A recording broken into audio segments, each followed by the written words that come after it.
नमस्कार दोस्तों, एक बार फिर स्वागत है आपका आपके अपने प्लेटफॉर्म पे। और हम आज पढ़ने वाले हैं बहुत ही अच्छा सा प्यारा सा ज़बरदस्त सा टॉपिक, जिसका नाम रहेगा फैट यानी वसा। हमने पोषक तत्वों वाली वीडियो स्टार्ट कर रखी है, जिसमें हमने प्रोटीन की डाली है, कार्बोहाइड्रेट की, हम फैट की डालने वाले हैं। फैट के अंदर आपको अच्छी अच्छी चीज़ें पढ़ने को मिलेगी, बहुत अच्छे तरीके से, बिल्कुल सिंपल से सिंपल आपको याद करवा देंगे। थोड़ा सा टाइम चाहिए आपका, बस आप थोड़ा सा ध्यान से लेक्चर को देख लीजिएगा। और अगर वीडियो पसंद आए तो आप शेयर और लाइक भी कर सकते हैं, क्योंकि उसमें फ़ायदा होने वाला है आपको कुछ ना कुछ। ठीक है, क्या होगा वो तो बाद में पता चलेगा क्या फ़ायदा होगा। नया चैनल है तो थोड़ी सी आपके सपोर्ट की ज़रूरत है। आप सपोर्ट करते हैं तो हमें भी अच्छा लगता है, भी हमारे स्टूडेंट है, हमारा जो क्या कर रहे हैं, सपोर्ट कर रहे हैं। ठीक है, हम पढ़ेंगे फैट, ज़्यादा टाइम न लेते हुए आपका, यानी वसा के बारे में हम पढ़ने वाले हैं। वसा क्या होती है, ठीक है। वैसे अगर देखा जाए तो एक शब्द पढ़ा होगा आपने, लिपिड। लिपिड पढ़ा होगा। लिपिड जो होता है मतलब किसका कंपोनेंट, फैटी एसिड से मिलकर बने होते हैं। फैटी एसिड से मिलकर क्या है, लिपिड का निर्माण होता है। लिपिड के अंदर जो है, जैसे आपने लिपिड में कोलेस्ट्रॉल पढ़ा होगा, वैक्स वगैरह पढ़ा होगा, फैट पढ़ा होगा, ठीक है। तो ये चीज़ें किस में आती है, तो ये आती हैं लिपिड के अंदर। तो लिपिड का एक भाग है जिसको हम अच्छे से पढ़ते हैं, वसा। तो वसा क्या है, सारी की सारी वसाएं लिपिड होती है, ये बात याद रखना। सारी की सारी वसा क्या होती है, लिपिड होती है। तो लिपिड शब्द वसा यानी फैटी एसिड से रिलेटेड ही है, बस इतना याद कर लो, ज़्यादा याद नहीं करना आपको। लिपिड, लिपिड शब्द जहाँ पे जुड़ा होगा वो किससे रिलेटेड होगा, वसा से रिलेटेड होगा। ठीक है, जैसे लिपोप्रोटीन पढ़ा होगा आपने, ठीक है, फास्फोलिपिड पढ़ा होगा आपने कोशिका वाले चैप्टर के अंदर। तो ये सारी चीज़ें हम क्या है, लिपिड। लिपो शब्द किससे जुड़ा होगा, लिपोलाइसिस सुना होगा आपने। तो लिपो शब्द कहीं पे भी आपको मिल जाए तो वो फैट से रिलेटेड होगा, पहली बात याद कर लेना आप। लिपो शब्द किससे रिलेटेड होगा, वसा से रिलेटेड होगा, यानी वसा से रिलेटेड होगा, फैट से रिलेटेड होगा। ठीक है, तो वसा क्या है, जिस प्रकार हमारे शरीर के अंदर कार्बोहाइड्रेट प्रोटीन की ज़रूरत होती है, उसी प्रकार हमारे शरीर को किसकी ज़रूरत होती है, वसा की भी ज़रूरत होती है। किसकी ज़रूरत होती है, वसा की। ठीक है, तो यानी वसा भी उतनी ही ज़रूरी है जितना कार्बोहाइड्रेट ज़रूरी है, प्रोटीन ज़रूरी है। प्रोटीन हमारे शरीर का निर्माण करने के लिए ज़रूरी है, कार्बोहाइड्रेट हमारे शरीर को ऊर्जा देने के लिए ज़रूरी है। उसी प्रकार वसा हमारे शरीर के अंदर चिकनाई प्रदान करती है, विभिन्न चीज़ों का निर्माण करती है, जैसे कोलेस्ट्रॉल वगैरह का निर्माण करना, विटामिन डी का निर्माण करना। ऐसे हमारे शरीर के अंदर वसा भी क्या है, एक पोषक तत्व की तरह काम करने वाली है। ज़्यादा लेने पर आपको नुकसान भी हो सकता है और कम लेने पर आपको भी नुकसान हो सकता है, तो इसकी मात्रा नॉर्मल होती है। ठीक है, पढ़ते जाएंगे। वसा क्या है, तो आप कहोगे जी एक तो ये फैटी एसिड, फैटी एसिड लिख लो, या वसीय अम्ल, वसीय अम्ल व ग्लिसरोल, ग्लिसरोल से मिलकर बनी होती है। ग्लिसरोल से मिलकर बनी हुई एक श्रृंखला है, चेन है, एक श्रृंखला है जो किससे मिलकर बनी है, फैटी एसिड और ग्लिसरॉल से मिलकर बने होते हैं। ठीक है, फैटी एसिड यानी अगर इसकी बात करें इकाई की, तो इकाई इसके अंदर क्या मिलेगा आपको, यूनिट की बात करें तो आपको हमें फैटी एसिड यानी वसीय अम्ल इसकी इकाई होती है। वसीय अम्ल इसकी इकाई है। आपसे ये पूछ ले ये कौन से तत्व से मिलकर बना हुआ, तो तत्व इसके अंदर 3 पाए जाते हैं, कार्बन, हाइड्रोजन और ऑक्सीजन। इसके अंदर कौन कौन से तत्व है, कार्बन है, हाइड्रोजन है और ऑक्सीजन है। और इसका बेसिक फार्मूला भी आपसे पूछ ले तो सी, ये इसका साधारणतः फार्मूला होता है, यानी इसका सूत्र जो साधारणतः है वो क्या है, तो ये होता है C57H110 और O6 होता है, O6। क्लियर होगी बात। तत्व पूछ ले तो इसके अंदर भी कार्बन, हाइड्रोजन, ऑक्सीजन पाए जाते हैं। तो यानी कार्बन पाया जाता है तो ये क्या है कि कार्बनिक पदार्थ है, कार्बनिक यौगिक है। ये क्या है कि कार्बनिक कंपाउंड है, ऑर्गेनिक कंपाउंड है। ठीक है, तो कार्बनिक यौगिक है, कार्बन, हाइड्रोजन, ऑक्सीजन पाए जाते हैं। ठीक है, इसकी इकाई जो है वसीय अम्ल होती है, और ग्लिसरॉल और वसीय अम्ल से ये मिलकर एक श्रृंखला बनी होती है, जिसे हम क्या बोलते हैं, वसा बोलते हैं। ठीक है, वसा जो है हमारे लिए, हमारे ये काम क्या करती है, तो एक ऊर्जा देने का कार्य करती है। ऊर्जा हमारे शरीर को क्या करेगी, ऊर्जा देने का काम करती है, शरीर में चिकनाई प्रदान करती है। ठीक है, तो ऊर्जा देने के बात आए तो शरीर जो होता है ना, शरीर का कितना % ऊर्जा जो वसा से ली जाती है, तो आप कहोगे जी लगभग 15%। 15% वसा से हमें हमारा शरीर ऊर्जा लेता है। जैसे हमने पीछे पढ़ा था, कार्बोहाइड्रेट से हमारा शरीर 60 से 65% के बीच ग्रहण करता है, और प्रोटीन से हमारा शरीर लगभग 20 से 25% ग्रहण करता है, और बाकी बच गई वसा, यानी वसा से कितना है, तो आप कहोगे जी लगभग 15% तक ये हमारा शरीर जो है ऊर्जा ग्रहण करता है। हमारे शरीर को मतलब जितनी कैलोरी चाहिए उसमें से 65% तो कार्बोहाइड्रेट देगा, 25% उसका प्रोटीन देगा, और फैट वसा कितनी देगी, 15% देगी उसका, ठीक है ना। हमें डाइट के अंदर लगभग 20 से 25 ग्राम कितनी लेनी चाहिए, तो डाइट के द्वारा हमारी डाइट है उसमें से 20 से 25 ग्राम हमारा क्या होना चाहिए, फैट होना चाहिए। 25 ग्राम क्या होना चाहिए, फैट होना चाहिए। और ऊर्जा देने की बात करें, अगर प्रति ग्राम ऊर्जा बात करें, अगर प्रति ग्राम 1 ग्राम अगर फैट को तोड़ा जाता है तो कितने कैलोरी एनर्जी मिलती है, तो 9.3 कैलोरी। मोस्ट इंपॉर्टेंट क्वेश्चन है, ठीक है। अगर पूछ ले प्रति ग्राम सबसे ज़्यादा ऊर्जा कौन देता है, प्रति ग्राम ज़्यादा ऊर्जा किसके द्वारा दी जाती है, तो आपका आंसर क्या रहेगा, वसा। और प्रति ग्राम कम ऊर्जा किसकी है, तो आपका आंसर रहेगा कार्बोहाइड्रेट। क्योंकि प्रति ग्राम इसकी तो 9.3 कैलोरी है और इसकी 4.1 कैलोरी है। तो सबसे कम ऊर्जा प्रति ग्राम की बात करें तो ये है, और शरीर सबसे ज़्यादा इससे ग्रहण करता है, किससे, कार्बोहाइड्रेट से। शरीर सबसे कम किससे ग्रहण करता है, वसा से, और प्रति ग्राम सबसे ज़्यादा किस में होती है, वसा में। दोनों क्वेश्चन कंफ्यूज करने वाले हैं, प्रति ग्राम वसा और ज़्यादा ऊर्जा, प्रति ग्राम कम ऊर्जा कार्बोहाइड्रेट। शरीर का सबसे ज़्यादा ऊर्जा ग्रहण कार्बोहाइड्रेट, और शरीर सबसे कम ऊर्जा ग्रहण कहाँ से करता है, 15% वसा से करता है। क्लियर हो जाएगी बात, ठीक है। तो 15% ऊर्जा ग्रहण करता है, तो ऊर्जा की बात हो गई, ठीक है। अगर हम बात करें, ठीक है, अगर हम वसा की बात करते हैं, एक सेकंड थोड़ा सा पानी पी लूँ मैं।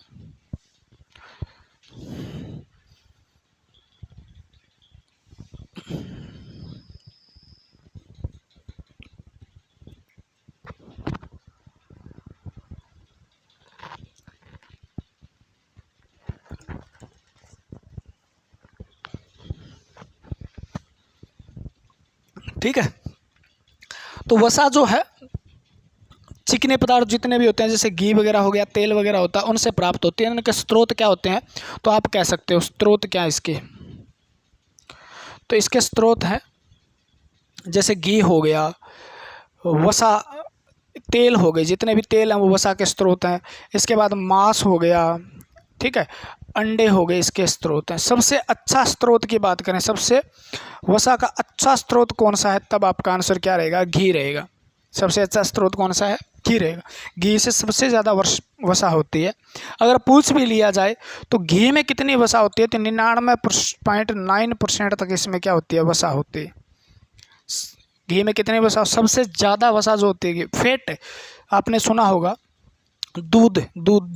दूध का भी पूछ लिया जाता है, मान लो दूध का भी, तो दूध में कितनी वसा होती है, तो दूध के अंदर लगभग 8% वसा होती है। कितनी वसा होती है, 8%। आपने सुना होगा फैंट कहते हो आप, लेकिन फैट होता है भी जो दूध लेके जाते हैं, तो दूध का रेट जो होता है वो किसके माध्यम से, फैट के माध्यम से निर्धारित किया जाता है। तो फैट यानी उसके अंदर घी कितना है, यानी उसके अंदर वसा कितनी है, उसके आधार पे निर्धारित किया जाता है। तो लगभग 8% भैंस जो होती है उसके अंदर ज़्यादा होता है, गाय के में कम होता है, क्या, फैट, ठीक है। तो सबसे ज़्यादा अच्छा स्रोत कौन सा है, वसा का घी होता है, ठीक है ना, घी इसका अच्छा स्रोत होता है, ठीक है। और वसा के कार्य क्या है, आपसे पूछ ले, मान लो वसा के कार्य क्या है, तो हमारे शरीर के अंदर कोलेस्ट्रॉल का निर्माण भी इसके द्वारा किया जाता है। किसके द्वारा, इस कोलेस्ट्रॉल का निर्माण, ठीक है। विटामिन डी का निर्माण करने में भी ये सहायक है। वसीय उत्तक, एडिपोज टिश्यू जिसको बोल देते हैं, फैटी टिश्यू, वसीय उत्तक का निर्माण भी इसके द्वारा किया जाता है, ठीक है। तापमान हमारे शरीर का बनाए रखने में इसका महत्वपूर्ण भूमिका है, तापमान नियंत्रण करने में, ठीक है। तो मुख्य कार्य ये है कोलेस्ट्रॉल का निर्माण करना हमारे शरीर के अंदर, चिकनाई वगैरह प्रदान करना, शरीर को चिकनाई प्रदान करना। वसा से अगर हो जाए तो ड्राइनेस आ जाती है, सूखापन आ जाता है, आपको पता भी है, तो वो भी ज़रूरी है। वसीय उत्तक का निर्माण होता है, तापमान नियंत्रण होता है, विटामिन डी का निर्माण होता है। आपको पता होना चाहिए भी वसीय उत्तक जो होते हैं इसके अंदर 70 हाइड्रो कोलेस्ट्रॉल पाया जाता है, जो पैराबैंगनी किरणें, जो सूर्य की पैराबैंगनी किरणों के संपर्क में आने से कोलेस्ट्रॉल कैल्सीफेरॉल में बदल जाता है, जो विटामिन D3 का रासायनिक नाम है। उसके बाद विटामिन डी कहाँ जाता है, लीवर के पास, और लीवर इसको एक्टिव करता है कैल्सीफेरॉल के रूप में, जो आगे जाके क्या करता है, कैल्शियम और फास्फोरस का अवशोषण करवाने में सहायक है। ठीक है ना। तो ये चीज़ें हमें याद करनी है। अगर हो जाए फैट ज़्यादा हो जाए, ये चीज़ें एक एक आपके लिए इम्पोर्टेंट है, आपको याद करनी ही पड़ेगी। ठीक है। अब तक तो बहुत अच्छी अच्छी बातें पढ़ने वाले हैं फैट के बारे में। वसा हो जाए ज़्यादा और वसा हो जाए कम, तो दोनों का क्या होगा। वसा ज़्यादा हो जाए आपके शरीर में तो उसे बोलते हैं ओबेसिटी, यानी आपके अंदर आ जाएगा मोटापा। तो मोटापे का मुख्य कारण जो है वो है वसा। यानी मोटापे का कारण क्या, जैसे आपके शरीर के अंदर आपने फैट ज़्यादा ले लिया, वसा ज़्यादा ली, तो वसा जैसे ही अंदर जाएगी वो क्या करेगी, वो स्टोर हो जाएगी। स्टोर कहाँ पे हो जाएगी, आपके वसीय उत्तक के रूप में। जो आपके त्वचा जो होती है, त्वचा के नीचे जो मोटी चमड़ी होती है ना, चमड़ी मोटी बनने का कारण वो क्या है, वसा है। वसा उसके नीचे जम जाएगी, एक परत बन जाएगी, जिसे आप सुअर वगैरह में क्या बोल देते हैं, चर्बी बोल देते हैं। उसी प्रकार हमारे शरीर में भी त्वचा के नीचे चर्बी बनी हुई है। तो वो चर्बी क्या है, एक वाइट कलर की नज़र आती है, कभी भी मांसपेशियाँ उतर जाती है तो वो चर्बी वसा है, वो जमा हो जाती है और आपका शरीर क्या हो जाता है, मोटा हो जाता है, पेट बढ़ जाता है, आपका चमड़ी बढ़ जाती है, तो वो वसा के कारण होती है। तो मोटापा किसकी अधिकता से होता है, वसा के कारण। और मोटापा हो गया तो आपको ये भी पता है, वसा ज़्यादा होगी, कोलेस्ट्रॉल का निर्माण ज़्यादा होगा। और कोलेस्ट्रॉल भी एक ऐसा कोलेस्ट्रॉल, 3 प्रकार के कोलेस्ट्रॉल पाए जाते हैं, उसमें होता है, एक होता है लिपोप्रोटीन के रूप में, लो डेंसिटी लिपोप्रोटीन होता है, वेरी लो डेंसिटी लिपोप्रोटीन का निर्माण होता है, जो कोलेस्ट्रॉल रक्त के अंदर लिपोप्रोटीन के रूप में मतलब रहता है। उससे क्या होगा, आपके शरीर के अंदर जो रक्त वाहिकाएं, ब्लड वेजल्स है, उनके अंदर ब्लॉकेज आ सकती है। कोरोनरी आर्टरी जो होती है, हार्ट को रक्त पहुंचाती है, उसमें ब्लॉकेज आ सकती है। और ब्लॉकेज आने के कारण, क्योंकि वो रोक देगा उसको कोलेस्ट्रॉल, और ब्लॉकेज आने के कारण आपको हार्ट अटैक भी हो सकता है। आपने देखा होगा मोटे लोग होते हैं और उनको हार्ट अटैक की संभावना ज़्यादा होती है, तो हार्ट अटैक भी हो सकता है आपका। ब्लड प्रेशर भी बढ़ सकता है, क्योंकि कोलेस्ट्रॉल आपके रक्त में ज़्यादा हो जाए, कोलेस्ट्रॉल की मात्रा बढ़ जाए तो वो गाढ़ा हो जाएगा। गाढ़ा होने के कारण आपके रक्त वाहिकाओं पर दबाव ज़्यादा लगेगा, उसे ब्लड प्रेशर यानी बीपी आपका हाई भी हो सकता है, हाइपर टेंशन भी आपको हो सकता है। ठीक है। तो मोटापा का कारण है, आपके बहुत से रोग हो जाते हैं मोटापे के साथ, आपको पता भी होगा। तो मोटापा ही हार्ट अटैक का भी कारण बन सकता है। कोलेस्ट्रॉल बढ़ जाएगा आपका, ज़्यादा होने से कोलेस्ट्रॉल की मात्रा भी बढ़ जाती है। ठीक है। कम हो जाए तो आपको ड्राइनेस यानी सूखापन हो जाएगा। आप बिल्कुल भी वसा नहीं लेते हैं तो सूखापन हो जाएगा। सूखापन का मतलब आपके शरीर के अंदर चिकनाई खत्म हो जाएगी और आपके जो एडिपोज टिश्यू है वो भी खत्म हो जाएंगे। हो सकता है आपके अंदर इतनी वसा कम हो जाए, विटामिन डी की भी कमी हो जाए, और विटामिन डी की कमी होने के कारण आपको पता भी है कैल्शियम और फास्फोरस की भी कमी हो सकती है, जिससे हड्डियाँ भी कमज़ोर हो सकती है। ठीक है। तो ज़्यादा हो जाए तो ओबेसिटी हो जाती है, कम हो जाए तो ड्राइनेस। तो नॉर्मल मात्रा में लेना चाहिए, जितना हमारी डाइट के हिसाब से, अपने शरीर के लंबाई चौड़ाई ऊंचाई के हिसाब से इम्पोर्टेंट है। ठीक है। तो ये वसा। अब वसा की बात करें तो कार्बन बॉन्ड के हिसाब से वसा 2 प्रकार की हो सकती है। कार्बन बॉन्ड के हिसाब से फैटी एसिड 2 प्रकार का हो सकता है, सेचुरेटेड, अनसेचुरेटेड, संतृप्त और असंतृप्त वसा। कौन सी वसा, संतृप्त और असंतृप्त वसा।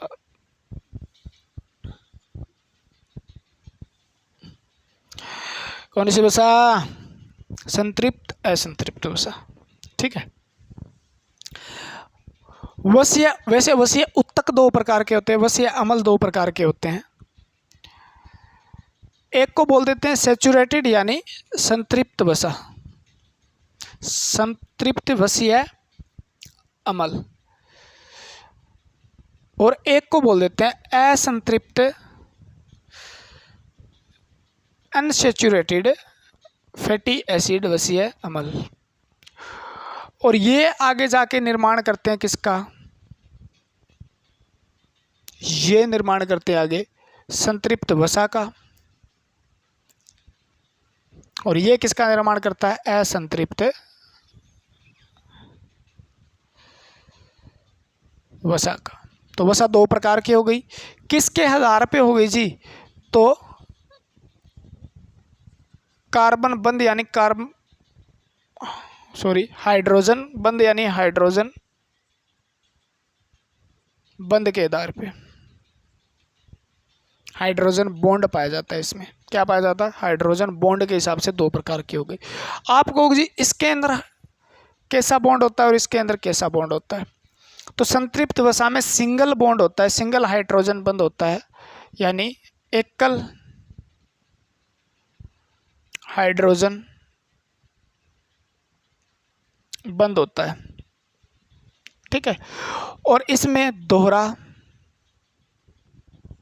हाइड्रोजन बंद होता है, दोहरा हाइड्रोजन बंद होता है।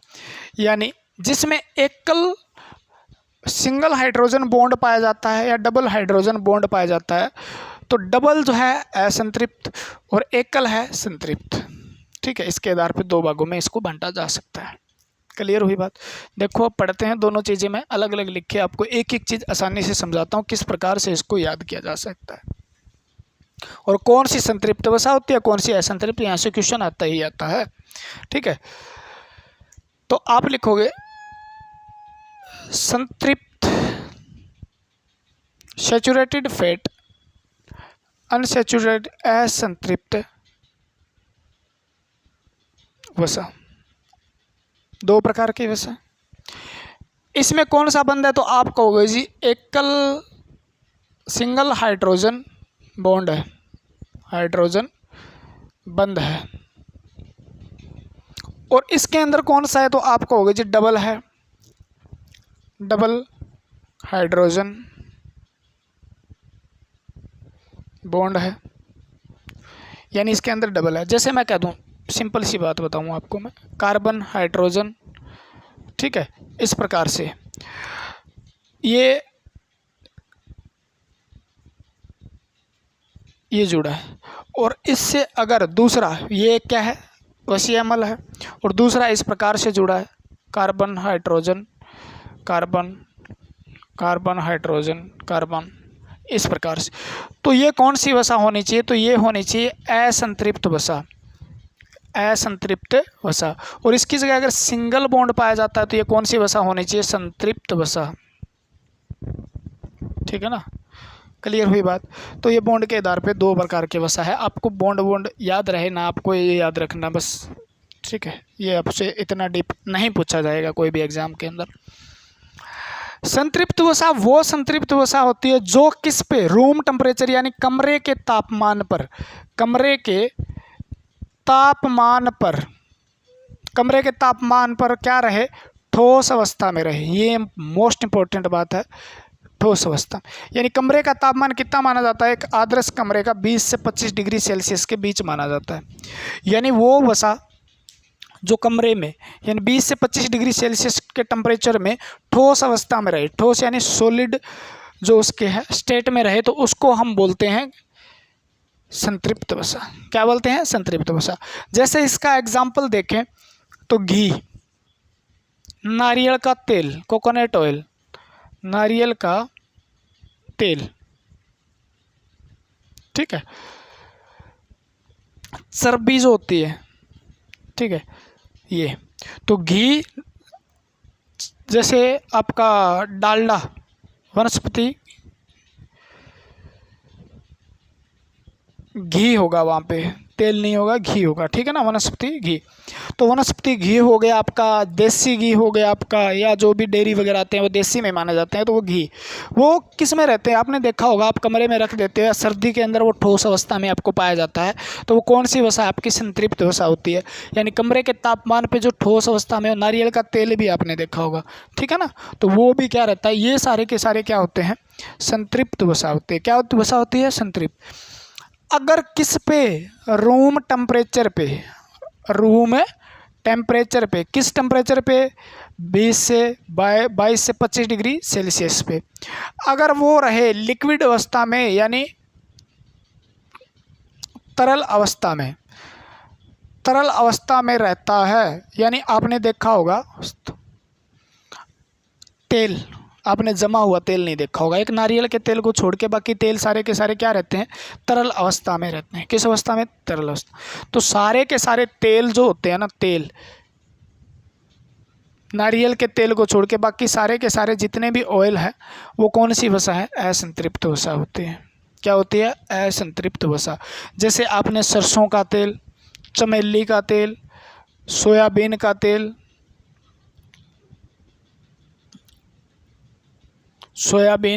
हो गया, ठीक है ना, जितने भी तेल हैं, पेट्रोल डीजल नहीं, ठीक है ना, वनस्पति तेल, यहाँ पे ये लिख लो वनस्पति तेल, कहीं पे सोचो पेट्रोल भी है, वनस्पति तेल, ठीक है। प्लांट से जितने भी ऑयल प्राप्त होते हैं, यानी वनस्पति वसा जो है ना, एक नारियल के तेल को छोड़ के सारी की सारी क्या होती है, असंतृप्त वसा होती है, यानी वनस्पति से क्या निकलते हैं, तेल निकलते हैं, ठीक है।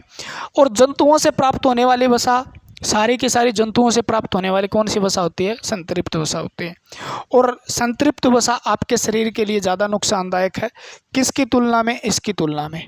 तो ये कम नुकसानदायक होती है, ज़्यादा तो ये भी नुकसानदायक, लेकिन ये ज़्यादा नुकसानदायक है, क्योंकि ये क्या करती है, ये कोलेस्ट्रॉल, बुरा जो कोलेस्ट्रॉल है ना आपके शरीर में, जो आपको नुकसान पहुंचाता है, बुरा कोलेस्ट्रॉल का निर्माण करने में इसकी भूमिका रहती है। अब घी वगैरह की बुरा कोलेस्ट्रॉल का निर्माण करने में इसकी भूमिका रहती है, ठीक है। जैसे लो डेंसिटी लिपोप्रोटीन हो गया, वेरी लो डेंसिटी लिपोप्रोटीन का निर्माण करने में असंतृप्त वसा, और लो हाई डेंसिटी लिपोप्रोटीन जो है ना, उसका निर्माण असंतृप्त वसा के द्वारा होता है, असंतृप्त वसा के द्वारा होता है, जिसके कारण ये आपके लिए फ़ायदेमंद है शरीर के लिए, और ये क्या है, ये दोनों नुकसानदायक है आपके शरीर और हार्ट के लिए या ब्लड के लिए, दोनों नुकसानदायक।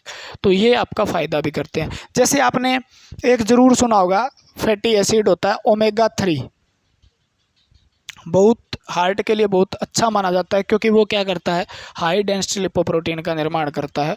ओमेगा 3 जो बादाम वगैरह में आपको मिलता है, ओमेगा 3 के कैप्सूल भी दिए जाते हैं, हार्ट की किसी को दिक्कत हो तो ओमेगा 3, तो वो क्या फैटी एसिड है, ठीक है, बहुत इंपॉर्टेंट है, बहुत बढ़िया आपके लिए। तो ये बात आपको याद करनी है, 3 बातें आपको याद करनी है यहाँ से। घी में कितनी वसा होती है, सबसे ज़्यादा वसा होती है। नारियल का तेल कौन सी वसा है, संतृप्त वसा है। चर्बी वनस्पति घी वो कौन सी है, ये है। एकल पाया जाता है कमरे के तापमान में कौन सी वसा ठोस अवस्था में रहती है, संतृप्त वसा ठोस अवस्था, जो ठोस अवस्था में रहे वो उसे संतृप्त वसा कहा जाता है, ठीक है। उसके बाद अगर आपसे पूछे असंतृप्त वसा से संतृप्त बनाने के लिए किसका प्रयोग होता है, तो हाइड्रोजीनेशन एक प्रोसेस होती है जिसको हाइड्रोनीकरण कहा जाता है। हाइड्रोनीकरण का प्रयोग किसके लिए होता है, तो तेल से घी बनाने में कह दो आप,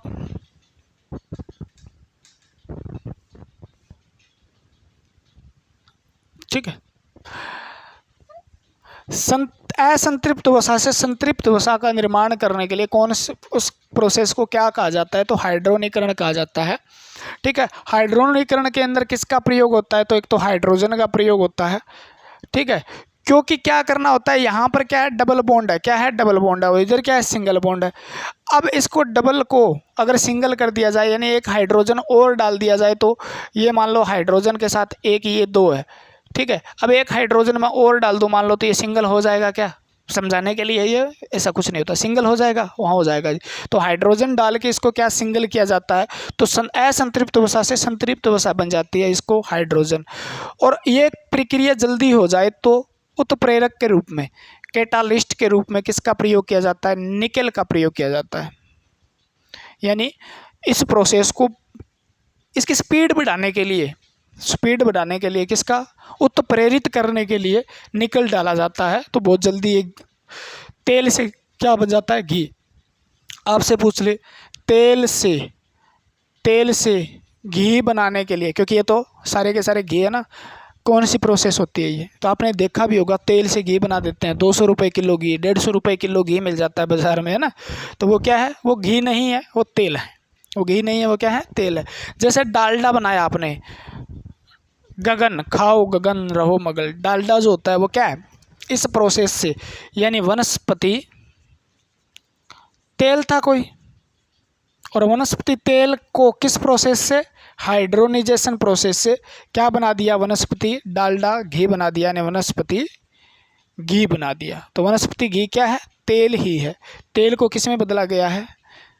घी में बदला गया है। यानी असंतृप्त वसा से तेल जब लिक्विड था और घी क्या हो गया? अब सॉलिड हो जाता है। तो असंतृप्त से संतृप्त वसा बनाई जाती है। ठीक है, ये भी याद करना है आपको। ठीक है, एक आप वो याद और कर लो, BMI बॉडी मास इंडेक्स क्या होता है? ये आपका वज़न कितना है और आपके शरीर के हिसाब से कितना वज़न होना चाहिए, ये चीज़ का पता लगाने के लिए एक फार्मूला होता है, या एक प्रोसेस आप कह सकते हो, जिसको हम बॉडी मास इंडेक्स कहते हैं, BMI। ठीक है, इसका पता लगाने के लिए आपके वज़न का सही है या गलत है, आपके अंदर फैट ज़्यादा है या कम है, आपका वज़न ज़्यादा है या कम है, इसका पता लगाने के लिए किसका यूज़ किया जाता है? बॉडी मास इंडेक्स का प्रयोग किया जाता है, यानी शरीर द्रव्यमान सूचांक का प्रयोग किया जाता है। तो इसमें क्या होता है? देखो, BMI क्या है ये? तो इसके अंदर आपका वज़न जो होता है उसको लिया जाता है। ठीक है, और आपकी हाइट मीटर में ली जाती है। हाइट किस में? मीटर में, और उसका स्क्वायर कर दिया जाता है। वज़न हाइट का स्क्वायर किया जाता है बस। और उसका जो उत्तर आता है, एक आता है 18, एक आता है 18 से 25 के बीच में, एक 25 से 30 के बीच में, और एक आता है 30 प्लस। एक 30 से नीचे आ गया, मान 18 से नीचे आ गया। ये क्या दर्शाते हैं? अगर इसका आंसर 18 के नज़दीक आए तो आप लो, कम वज़न है आपका, वज़न बढ़ाना चाहिए आपको। ये आ गया तो आपका सही नॉर्मल वेट है, सही वज़न है। आपका निकाल के देखो, आज पता चल जाएगा। और 25 से 30 के बीच में आ गया तो आपके अंदर वज़न ज़्यादा है, थोड़ा कम करना चाहिए। और 30 प्लस आ गया तो मोटापा है, यानी बहुत ज़्यादा वज़न ज़्यादा आपका, इसको कम करना चाहिए। ठीक है, इस प्रकार से आपको रेट मिले, यानी आपका वज़न किलोग्राम में और आपकी हाइट मीटर में। ठीक है, निकाल के देखें। जैसे मेरी हाइट है 5'9" और मेरा वज़न है मान लो लगभग 70 kg, यानी 70 किलो मेरा वज़न है। वज़न की जगह मैं क्या लिखूं? 70। ठीक है, हाइट मेरी लगभग कितनी होगी? 5'9", यानी 180 सेंटीमीटर, यानी 1.8 मीटर, यानी उसका स्क्वायर कर दूं मैं। ठीक है, अब स्क्वायर करने पे मेरे को क्या प्राप्त हुआ? 70 तो ये हो गया, इसको मैं 18/10 का स्क्वायर कर लेता हूँ, तो 18/10 को हमने ऐसे बदल दिया। अब 10 ऊपर चला जाएगा, 70 गुणा 10 गुणा 10 चला गया, नीचे 18 गुणा 18 बच गया। ठीक है, अब इसको देखें क्या, अब इसको काट लेते हैं। 35 पे। ठीक है, एक बार इसको काटा और ये किस पे चला गया? 5 पे। ठीक है, ये 9 गुणा करनी लंबी हो गई भैया ये तो, है ना।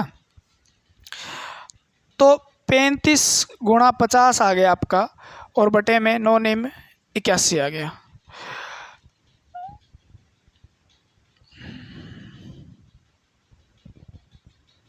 (1750/81).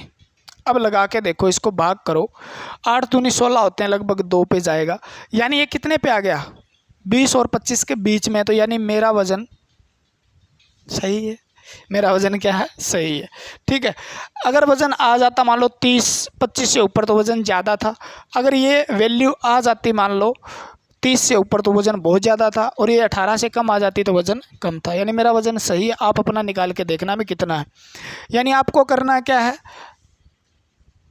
वज़न लेना है, आपके अंदर कितना वज़न है, और आपकी हाइट मीटर में लेनी है, और उसका स्क्वायर कर देना है। उत्तर इनमें से आएगा, वो आप देख सकते हो किस प्रकार से। ये इंडेक्स हैं जो आपके वजन को दर्शाते हैं, ठीक है। तो बॉडी मास इंडेक्स कैसे निकाला जाता है, ये इस प्रकार से बताया जाता है। ये आपके बेसिक नॉलेज के लिए था, लिख लेना, ठीक है। तो मेरे हिसाब से मैंने बहुत ज़बरदस्त तरीके से या बहुत अच्छे से समझाने की कोशिश की, कम समय में ज़्यादा पढ़ाने की कोशिश की। अगर आपको पसंद आ रहा है तो आप कमेंट करके ज़रूर बताइएगा। आज के लिए फिर इतना ही। जय हिंद, जय भारत। अगली वीडियो में मिलते हैं बढ़िया से टॉपिक के साथ, ठीक है। जय हिंद।